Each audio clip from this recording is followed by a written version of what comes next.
ঈদ আনন্দ উদযাপনে বিনোদন কেন্দ্রগুলোতে আজও ভিড় করছেন দর্শনার্থীরা। এই মুহূর্তে মিরপুর চিড়িয়াখানায় আছেন রিপোর্টার মানিক মোহাম্মদ ওমর। সরাসরি চলে যাচ্ছি সেখানে। ওমর, এই মুহূর্তে আমি আছি রাজধানীর জাতীয় চিড়িয়াখানায়। এখানে সকাল থেকেই দর্শনার্থীদের ভিড় আমরা দেখতে পাচ্ছি, শিশু থেকে শুরু করে নানা শ্রেণী পেশার মানুষ। এই জায়গাটায় আমরা এখন আছি জিরাফের খাঁচার সামনে। আমরা একটু দেখানোর চেষ্টা করছি এখানকার যে মানুষের যে ভিড়, তারা সকাল থেকে এই জায়গাটায় এসে ভিড় করছেন।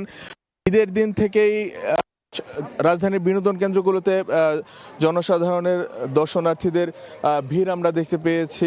সেটা চিড়িয়াখানায় সেই ভিড়টা তুলনামূলক বেশি। আবহাওয়া অনুকূল থাকায় এমন দর্শনার্থীর ভিড় দেখা যাচ্ছে বলে মনে করা হচ্ছে। ঈদের দিন এই জাতীয় চিড়িয়াখানায় দর্শনার্থী হয়েছিল ৮০,০০০। তারপর দিন দ্বিতীয় দিন ঈদের সেই সংখ্যাটা বেড়ে হয়েছিল প্রায় ১,৯০,০০০, প্রায় ২ লাখের কাছাকাছি।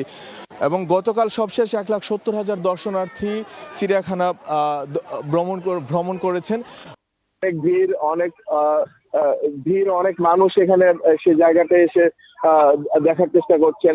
বিশেষ করে শিশুরা খুব কৌতূহলী এখানকার প্রাণীগুলোকে দেখে তারা নানান ভাবে এখানে দেখার চেষ্টা করছেন। কেউ চিড়িয়াখানাতে আমরা দেখতে পাচ্ছি যে প্রত্যেকটা খাঁচার সামনে অনেক মানুষ, অনেক ভিড়, অনেক মানুষ এখানে সে জায়গাটা এসে দেখার চেষ্টা করছেন।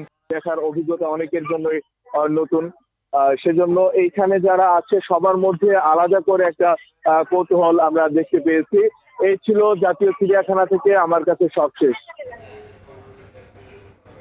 সরাসরি যুক্ত ছিলাম মিরপুর চিড়িয়াখানায়।